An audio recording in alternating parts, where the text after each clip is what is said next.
Bonsoir chers auditeurs, chères auditrices, chers téléspectateurs, chères téléspectatrices, soyez les bienvenus sur La Voix de Djibouti.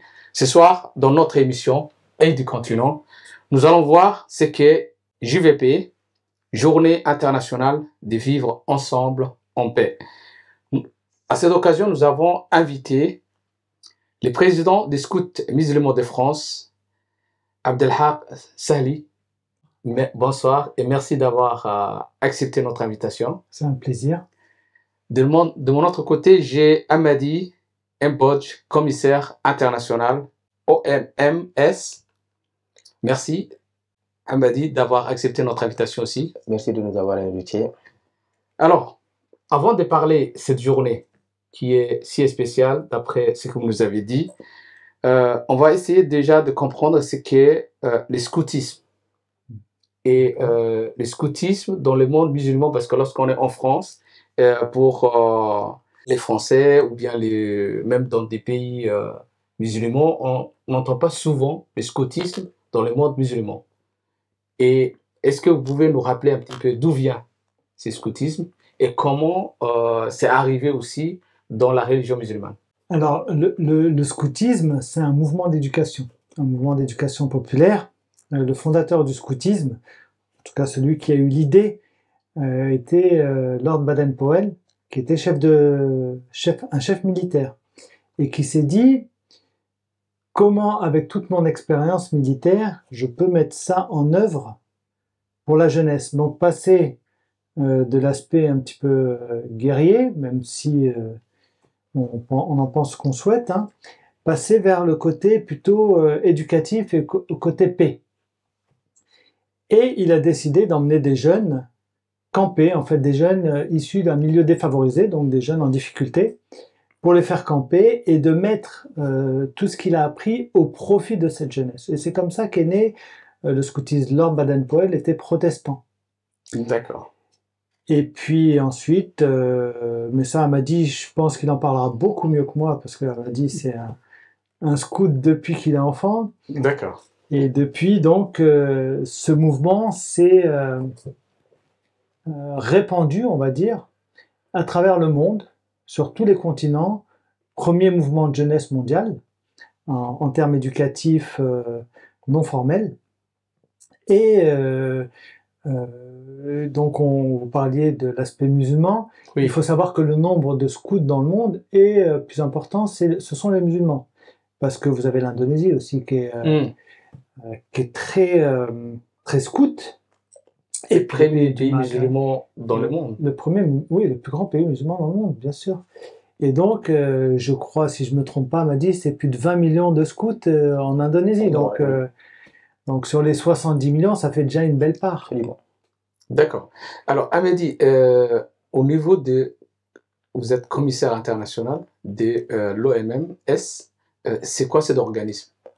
Oui, en fait, ce qu'il faut savoir, c'est que chez les scouts, donc l'appellation commissaire, c'est en général pour les responsables. Donc les responsables, même si ça a changé dernièrement, mais à l'époque, dès qu'on parlait de commissaire, ça voulait dire responsable. Donc on peut être commissaire à la formation, ça veut dire qu'on est responsable à la formation.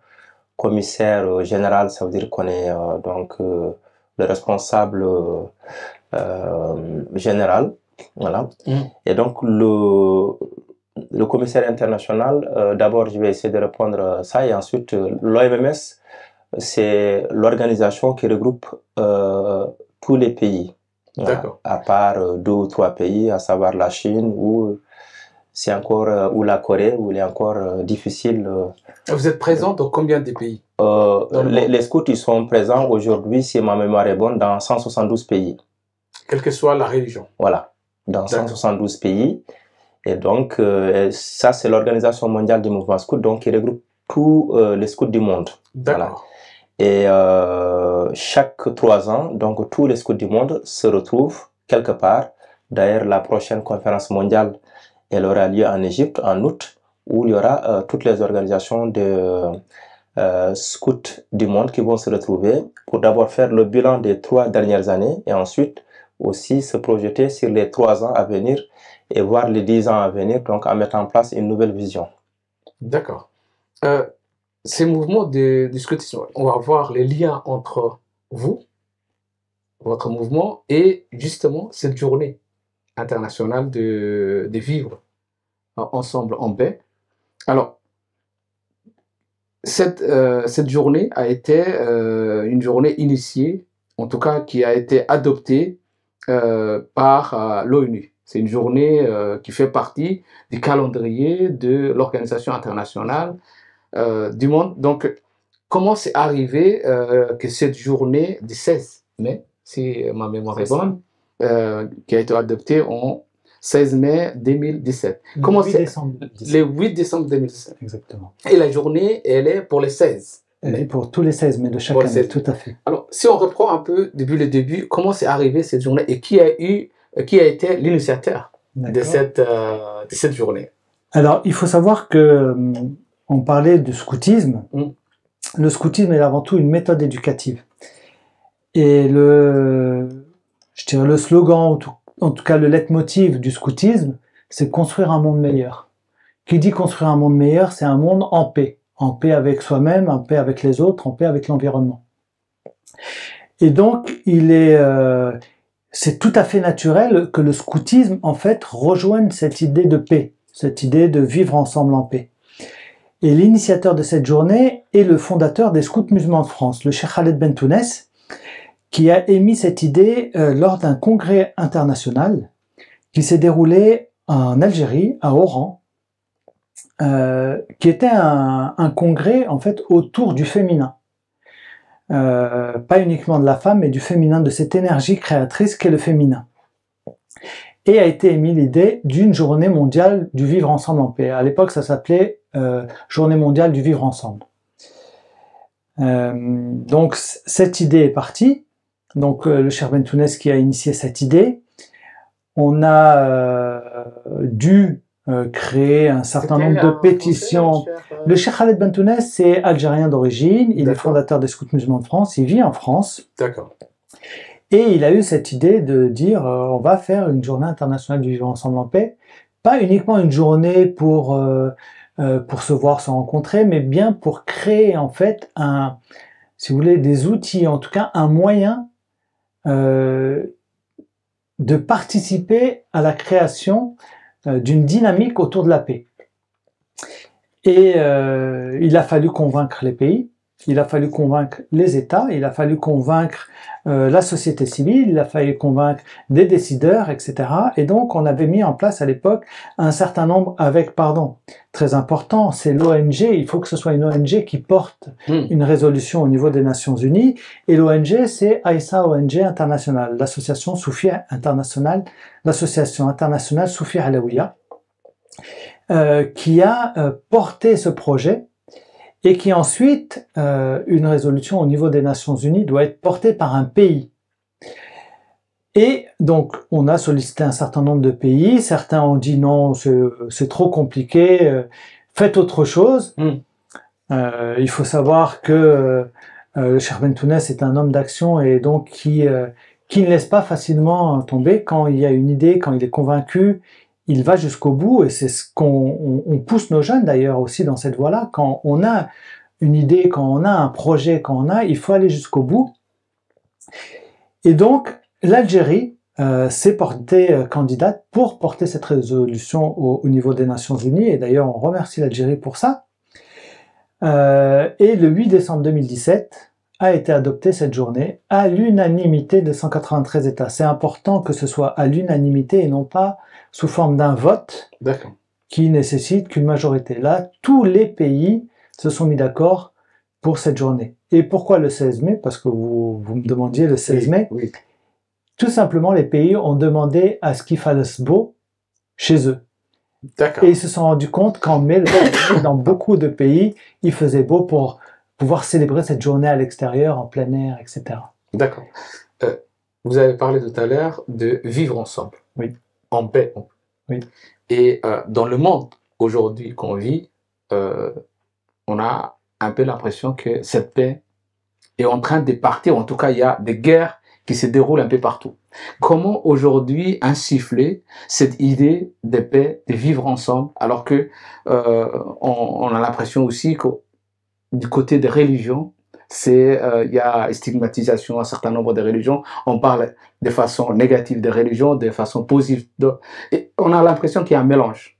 On a un mélange de savoir si il n'y a pas un problème de religion. Et lorsqu'en plus il y a une association un cher, une association des scouts musulmans qui porte ces projets, comment le monde entier a pu adopter ces projets, en tout cas d'une manière unanime, comment vous avez convaincu le reste du monde pour que cette idée de vivre en paix, portée aussi par des musulmans, on va dire, soit adoptée.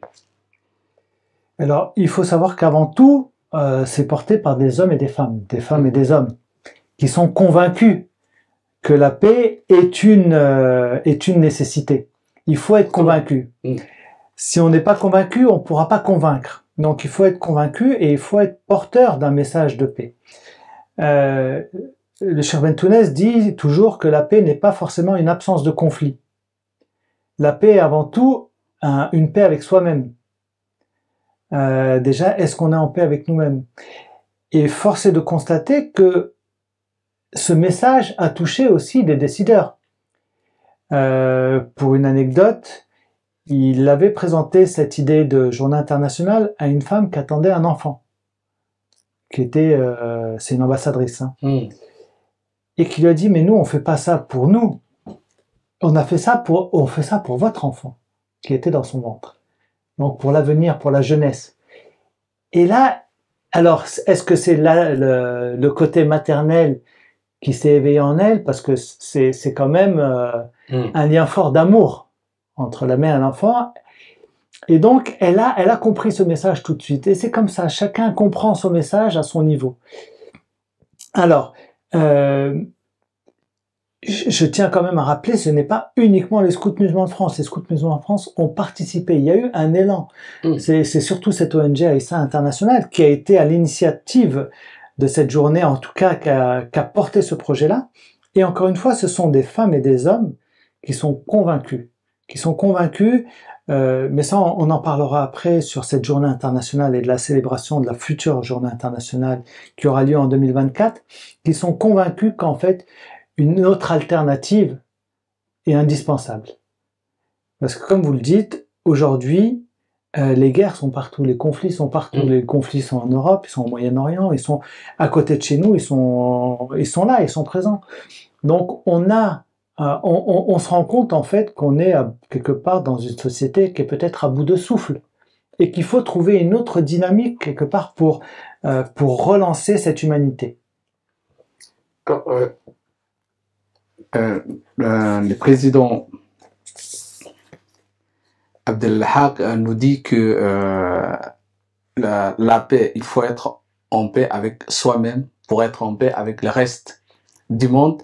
Est-ce que cette idée, quels sont, on va dire, les grands points, en tout cas les grands cadres de cette journée internationale de la paix, de vivre ensemble en paix, qui va être célébrée, on va dire, le 16 mai 2024. Quels sont les points les plus importants à mettre en avant pour cette journée? Bon, je vais parler sous le contrôle d'Abdelhak par rapport en tout cas, l'idée cette année, c'est surtout de mettre l'accent vraiment, pas que cette année, mais en tout cas cette année, surtout sur l'éducation à la culture de paix. Voilà. Pas l'éducation à la paix, parce que très souvent on confond l'éducation à la paix et l'éducation à la culture de paix. Je pense qu'Abdel fera la différence donc, entre l'éducation à la paix et l'éducation à la culture de paix. Donc ça, c'est un volet vraiment très important. Tout ce qui tourne autour aussi de l'économie de la vie, c'est aussi des thèmes qui, en tout cas, c'est un thème qui sera largement débattu. Et il y a aussi toutes les actions qui vont être menées aussi dans les milieux, on va dire, de l'éducation formelle et informelle. Voilà. J'ouvre une petite parenthèse parce qu'il faut savoir que il y a un certain nombre de choses qui ont été faites, notamment en Algérie, avec donc la création d'une maison de la paix, voilà, à Alger. Donc il y a toutes ces actions-là qui sont menées, qui commencent un peu à essaimer un peu partout. Et pour revenir donc à votre question, c'est vraiment l'accent sera mis sur l'éducation à la culture de paix, donc comme je disais tout à l'heure, l'économie de la vie aussi et la médiation ou les médiations. Si je reviens à vous, Abdelhak, quels sont les pays qui vont participer cette journée-là? Et qui va participer, sans parler des pays, qui va participer cette journée? Des associations, des pays, quelles sont les structures qui participent à cette journée? Alors, l'idée principale, en tout cas la thématique principale sur cette journée du 16 mai 2024, qui va se dérouler sur plusieurs jours en fait, hein. La journée internationale, c'est le 16 mai, mais il va y avoir des célébrations du 16 au 18 mai et des expositions du 2 au 30 mai. Il faut savoir que cette journée sera célébrée à Genève. Donc en partenariat avec la ville de Genève et en partenariat avec l'ONU Genève, l'ONUG. Parce que le premier jour va se dérouler en fait au Palais des Nations. Qui dit Palais des Nations dit toutes les nations. Donc c'est tous les pays qui sont représentés au niveau des Nations Unies, donc les 193 ou peut-être un petit peu plus aujourd'hui, États qui sont en tout cas membres. Il y aura une diffusion en direct via les réseaux sociaux des Nations Unies, parce que les Nations Unies publient en fait les vidéos, tout ce qui se passe chez eux. Donc il y aura ça. Et la thématique principale, c'est vraiment placer la paix au cœur de l'éducation. Donc comment dans les apprentissages, dans la jeunesse, oui, parce que c'est la jeunesse. Notre préoccupation, nous, en tout cas, c'est la jeunesse. L'avenir, c'est la jeunesse, c'est l'éducation. C'est comment dans les programmes scolaires, par exemple, on intègre, ou en tout cas on introduit ces notions de paix, ces notions de vivre ensemble en paix, ces notions, c'est pour ça qu'elle m'a dit parler d'éducation à la culture de paix. Donc il faut que ça soit à l'image d'un jardin où on cultive la paix. Comment on cultive la paix avec les autres et dès le plus jeune âge. Et qui participe? Alors, en amont de ces célébrations, il va y avoir plus de 700 élèves qui vont être initiés à cette pédagogie d'éducation à la culture de paix dans des écoles, avec également des formateurs qui vont se déplacer. On m'a dit parler de l'école de la Maison de la Paix à Alger, mais moi, la semaine dernière, par exemple, j'étais à Almer, aux Pays-Bas, où a été ouverte la première école de paix en Europe. Donc officiellement, avec le soutien de l'équivalent de notre ministère de l'Éducation nationale, où des enfants étudient, enfin dès le plus jeune âge, étudient sur ces questions de paix, etc. Donc nous, on était partis pour se former sur cette question d'éducation à la culture de paix, sur comment transmettre, je vais vous faire très simple, des enfants 3, 4 ans, 5 ans, 6 ans, comment on leur transmet la paix? Alors, on leur transmet la paix par le jeu. Ils prennent un exemple, chaque enfant, par exemple, on prend Amadi, les lettres de son prénom, c'est H-A-M-A-D-Y, les miennes, c'est A-B-D-E-L-H-A-H-A-K, les tiennes ou les vôtres, excusez-moi, et on regarde les lettres qu'on a en commun, et on se dit, déjà là, on est liés les uns aux autres par notre prénom. Ensuite, on prend ces lettres-là, et avec ces lettres-là, on essaie de créer d'autres mots. Et on se rend compte, en fait, qu'à travers ce jeu, les liens qu'on peut avoir permettent de créer. Et donc, on comprend qu'en fait, en étant l'un avec l'autre, on crée. Si on se met l'un contre l'autre, on ne crée pas. Mais en se mettant ensemble, on peut créer. Et on prend le jeu aussi avec l'alphabet. Dans l'alphabet, vous avez des lettres qui sont droites, vous avez des lettres qui sont arrondies, vous avez des lettres tordues, vous avez des lettres qui sont très complexes. Mais pourtant, toutes les lettres sont indispensables pour écrire des mots. Et on dit que, par exemple, moi je peux être le X, mais pour écrire le mot P, il va falloir le X. Amadi, il peut être la lettre O, mais pour écrire le mot amour, il faut la lettre O. Donc chacun a son rôle et a sa place en fait. Il faut juste la trouver. Et donc les enfants comprennent ça très vite. Que c'est ensemble en fait qu'on construit de la meilleure manière. Et en France, vous avez prévu des événements que vous allez organiser avec le scoutisme des musulmans en France? Alors, effectivement, il y a une action qui va être menée le 5 mai prochain à la Cité Fertile, où là, il y a ce qu'on a appelé le village du vivre ensemble en paix, où plusieurs associations seront présentes, exposent ou en tout cas décrivent ce qu'elles font, en fait, partagent leurs actions autour de la paix, autour du vivre ensemble en paix, autour de toutes les actions qui permettent une cohésion, qui permettent d'être ensemble, de créer, de partager ensemble, de se connaître mutuellement.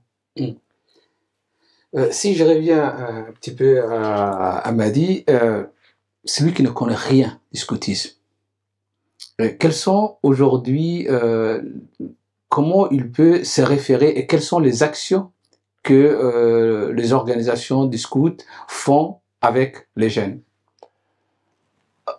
Je vais peut-être essayer de définir en quoi, Oui. en quoi aujourd'hui, si vous voulez, donc on part du principe qu'il y a 3 sphères où a lieu l'éducation. D'abord, il y a la famille, ensuite il y a l'école, et entre les deux, donc il y a tout ce qu'on appelle la rue, et nous, c'est cet espace-là qu'on va occuper. Donc l'idée, c'est, en plus de l'éducation reçue à la maison, reçue à l'école, même si certains, il y a un long débat, est-ce que le rôle de l'école c'est d'éduquer ou d'instruire? En tout cas, nous, on essaie d'occuper cet espace-là. Et ça consiste tout simplement à essayer de faire grandir les jeunes en partant de leurs besoins. Il faut savoir que chez les scouts musulmans, par exemple, il y a plusieurs tranches d'âge. Donc les jeunes, ils sont regroupés en fonction des tranches d'âge. Il y a les plus petits, donc qu'on appelle les voyageurs. C'est de 6 à 12 ans, non, 8 à 12 ans. Ensuite, il y a les éclaireurs, donc c'est de 13 ou 12 à 14 ans, et ainsi de suite. Il y a les pionniers, et puis il y a les pionniers et les pionnières, et les compagnons et les compagnons. Voilà. Donc, suivant la tranche d'âge, il y a une pédagogie qui est adaptée, qui est proposée. On part toujours du besoin, parce qu'on part du principe qu'on est tous uniques, et qu'il faut que l'éducation soit centrée sur la personne. Voilà. Et pour cela, il faut connaître ses besoins. Un enfant de 8 ans qui est né et qui a grandi à Paris, il n'a pas peut-être les mêmes besoins qu'un enfant qui est né et qui a grandi à Lyon. Il n'a pas aussi les mêmes besoins qu'un enfant qui a grandi, qui est né, qui a grandi donc à Djibouti, par exemple. Tout ça pour dire que, en tout cas, ce qui fait aujourd'hui la force aussi du mouvement scout, qui, comme Abdel l'a rappelé tout à l'heure, qui est le plus grand mouvement de jeunesse au monde, hein, c'est aussi sa capacité d'adaptation. Voilà, cette capacité d'adaptation des religions, des pays, parce que 172 pays quand même se retrouvent pendant 5 jours, où il y a,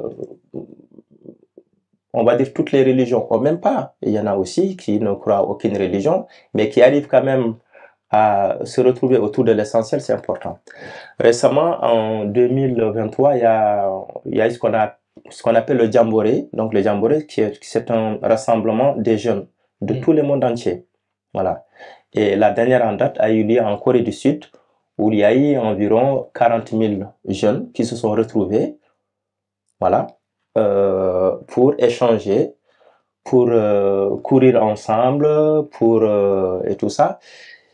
Et c'est là où on voit la force du mouvement. C'est-à-dire qu'on peut prendre son petit déjeuner coréen et déjeuner malien et dîner gabonais ou français. Donc c'est ça aussi qui fait la force. Mais la principale force du mouvement scout, c'est sa méthode. Donc qui est composée d'un certain nombre d'éléments. Voilà. Si on a le temps, peut-être je vais détailler ça, mais en tout cas qui sont composés d'un certain nombre d'éléments qui constituent la force du mouvement scout, à savoir sa méthode. Pour quelqu'un qui ne connaît absolument rien du mouvement des scouts, est-ce qu'on peut considérer que, parce que les jeunes, lorsqu'ils sont à l'école, il y a des centres d'accueil, est-ce que les scouts jouent ce genre de rôle aussi? Des centres d'accueil, de loisirs, est-ce que c'est un système de loisirs ou est-ce que c'est un système d'éducation? Alors, c'est pas l'instruction, hein, comme disait Amadi, c'est de l'éducation. Oui. Et en fait, vous avez 2 types de centres d'accueil. Hein. Nous, il y a une réglementation autour du scoutisme et on est, comment dire, accueil collectif de mineurs. Donc il y a une réglementation, c'est très cadré, etc. au niveau de de jeunesse et sport, par le ministère de l'Éducation aujourd'hui, sur l'accueil, les tranches d'âge, la responsabilité des encadrants, la formation des encadrants, etc. Et justement, une petite question sur ça. Est-ce qu'il y a des diplômes, est-ce qu'il y a des certificats pour les encadrants? Tout à fait. Il y a des diplômes d'animation qui sont connus, qui sont le BAFA, BFD. D'accord, comme les autres associations. Comme les autres associations d'accueil collectif de mineurs, ou en tout cas où on accueille des jeunes. Et en plus de ça, nous, on a la particularité d'avoir des attestations du scoutisme français, parce que le scoutisme français existe depuis très très longtemps en fait. Et donc, on avait des agréments des genres de diplômes, mais internes au scoutisme, qui nous sont reconnus au niveau réglementaire, mais qui restent dans le cadre scout. Parce que le scoutisme est reconnu, en fait, comme méthode éducative. Et la particularité du scoutisme, c'est que les jeunes ne sont pas consommateurs. Ils sont consommateurs, en fait. Ils participent à la rédaction des projets, ils participent à l'organisation du mouvement, ils participent, en fait, on dit que c'est un mouvement de jeunes par les jeunes, pour les jeunes. Donc il y a des jeunes qui encadrent en gros. Il y a des jeunes, à partir de 17 ans, vous pouvez avoir le BAFA, à partir de 17 ans, vous pouvez encadrer les plus jeunes, à partir de 17 ans, vous pouvez même vous engager dans des projets. Et très jeunes, les enfants, en fait, gèrent eux-mêmes leurs projets, gèrent en fait leur trésorerie, gèrent leurs repas. C'est une autonomisation. Et c'est créer des citoyens à part entière, en fait, des citoyens qui sont sur qui on peut compter, en fait. Et souvent, alors c'est ce qu'on dit, souvent le jeune qui va postuler pour un poste, si sur son CV il est scout, eh ben il y a un plus, il y a une plus-value. Donc voilà. D'accord. Nous arrivons presque au terme de notre émission. Si on revient un petit peu sur cette journée qui va se dérouler, si je rappelle encore, le 16 mai 2024, vous avez dit qu'elle va s'étaler sur presque 3 jours. C'est ça. Dans ces 3 jours, vous avez parlé tout à l'heure, le programme qu'il va y avoir, mais est-ce qu'il y a déjà un programme qui a été déjà défini pour déjà l'ONU, pour chaque pays, pour chaque structure? Est-ce qu'il y a des programmes qui sont déjà définis? Bien sûr. Alors déjà, si vous voulez avoir plus d'informations, il y a un site autour de cette journée-là qui est 16mai.org. Donc le chiffre 1, le chiffre 6, le mois de mai, mai.org. Donc 16mai.org sur lequel vous allez trouver les éditions précédentes, parce que chaque année, en fait, cette célébration a lieu. L'année dernière, par exemple, c'était à Turin. L'année d'avant, c'était à Almer, aux Pays-Bas. L'année d'avant, c'était confinement, je crois, si je dis pas de bêtises. Et la première année, c'était à Paris, à l'UNESCO. La deuxième année, ça a été à Cordoue, en Espagne.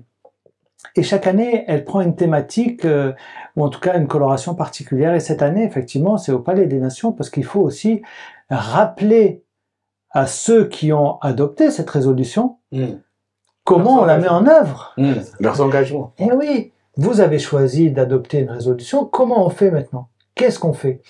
Et il y a tout un programme, il y a des intervenants. D'ailleurs, c'est la directrice générale des Nations Unies qui va faire l'ouverture de cette journée-là. Okay, la directrice générale. La directrice générale, il va y avoir des personnalités dont le cher Bentounès, Boris Cyrulnik, l'ancien attaché de presse de Martin Luther King, avec qui j'ai fait la connaissance très récemment, la semaine dernière.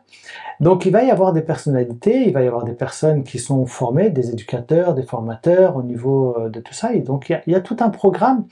Et elle m'a dit le rappeler, il y a 3 thématiques qui sont ressorties. C'est l'éducation à la culture de paix, la médiation et l'économie de la paix. Pourquoi? Parce qu'il faut essayer d'accompagner le jeune sur 3 aspects que sont le savoir-être, le savoir-dire et le savoir-faire. Vous savez, on a ce geste-là dans le scoutisme qui est le plus fort protège le plus faible, celui qui a aide celui qui n'a pas, celui qui a la compétence aide celui qui n'a pas, celui qui a les moyens aide celui qui n'a pas, enfin, celui qui a aide celui qui n'a pas. Le devoir envers, alors vous le mettez dans le sens que vous voulez, le devoir envers soi, envers les autres, envers Dieu, le devoir envers Dieu, envers les autres, envers soi, le devoir envers les autres. Ça, c'est appréciation à chacun. Et en fait, si vous voulez, dans le scoutisme, c'est ça. Il y a ce geste-là. Mais en fait, au final, c'est quoi? C'est le savoir-être, c'est le comportement, qui on est, le savoir-dire, c'est la relation avec autrui, et le savoir-faire, bah, c'est comment on met ça en œuvre avec son environnement, avec l'extérieur, c'est comment on fait, en fait. Et donc, c'est accompagner les jeunes pour quelque part une prise de conscience, ou en tout cas éveiller les consciences sur leur potentiel à œuvrer, en fait, dans la cité, ou en tout cas en tant que citoyen, à œuvrer pour essayer d'améliorer ce qui, peut-être, nous, les adultes, on n'a pas su faire, où il y avait Saint-Exupéry qui disait on donne pas en héritage la terre, mais on l'emprunte à nos enfants, en fait. Alors, comme notre émission est sur le continent africain, j'ai une question à Madi. Quels sont les pays, par exemple, aujourd'hui, que votre organisation, pays africain, où votre organisation est présente aujourd'hui? Merci. En tout cas, cette année, donc, on a invité un certain nombre de pays africains et pas que. En tout cas, je sais pas si je peux revenir sur l'architecture de l'OMS, l'Organisation mondiale des mouvements scouts. Il faut savoir que l'Organisation des mouvements scouts est subdivisée en plusieurs régions. Donc, il y a la région Europe, dont font partie les scouts musulmans à travers la Fédération du scoutisme français. Il y a la région Afrique, il y a la région arabe, il y a la région Interamérique et il y a la région Asie-Pacifique. Donc, cette année, on a fait le choix, en tout cas, d'inviter un certain nombre de pays. Donc, il y aura environ 5 ou 6 pays de la région Afrique. C'est le Sénégal, le Bénin, nous attendons le Mali, nous attendons le Niger, nous attendons le Burundi, nous attendons le Congo, voilà, comme pays de la région Afrique. Et au niveau de la région arabe, donc, nous attendons la Tunisie, la Mauritanie, l'Algérie, le Maroc, le Liban, la Libye, la Palestine. Donc, il y a un certain nombre de pays qu'on a invités. Et l'idée aussi... Pour cette journée? Pour cette journée-là. Donc, on va se retrouver à Genève. Et l'idée aussi, c'est, en tout cas, d'amener à ce que ces pays-là célèbrent le 16 mai. Et ensuite, arrive aussi à convaincre d'autres pays à célébrer le 16 mai. D'accord. Voilà. Parce que si je peux rajouter, Amadi fait bien de le dire, en fait, cette journée, même si elle a été initiée par le Cheikh Bentounès et portée par Issa ONG et soutenue par les Scouts musulmans de France et plusieurs autres organisations, elle n'appartient plus à personne, puisque c'est une journée qui a été adoptée par les Nations Unies. International. Donc chacun, en tout cas, nous on sait qu'au Bénin, parce que j'ai des amis au Bénin, au Sénégal, qui célèbrent la journée internationale chaque année. Par des rencontres, à la Réunion, en Algérie, au Maroc, en Tunisie, ils célèbrent déjà cette journée internationale. Nous, on invite tout simplement tous les pays parce que à célébrer, parce que en fait, qu'est-ce qu'on fait quand on célèbre cette journée-là? Eh ben, on crée une énergie quelque part positive, une énergie de paix, qui plus elle est importante, plus elle, je dirais, comment dire? Elle s'installera en fait, au niveau des consciences. Ce que le Cheikh Bentounès rappelle tout simplement, l'être humain, l'homme ou la femme, est avant tout une conscience. C'est comment éveiller ces consciences-là à être en paix avec soi-même, avec les autres, avec leur environnement, tout simplement. J'ai oublié de rajouter la Côte d'Ivoire et il se trouve que notre trésorier national est de Côte d'Ivoire, donc on a aussi invité la Côte d'Ivoire. D'accord. Donc, j'ai fait un petit coucou à notre commissaire, à notre trésorier national. J'ai pas oublié la Côte d'Ivoire. Ok, on va ajouter la Côte d'Ivoire. Donc, notre émission se termine sur ce point. On va, cette journée d'épée, on va prendre les derniers mots, les dernières phrases que vous avez prononcées. C'est la paix, c'est avec soi-même déjà. Tout à fait. Et ensuite avec les autres. Il faut déjà commencer par soi. Donc notre émission de ce soir se termine sur ce point. Merci et à la semaine prochaine pour une nouvelle émission. Merci beaucoup. Et du continent. Merci encore d'avoir répondu à notre invitation. Merci beaucoup. Merci beaucoup. Merci.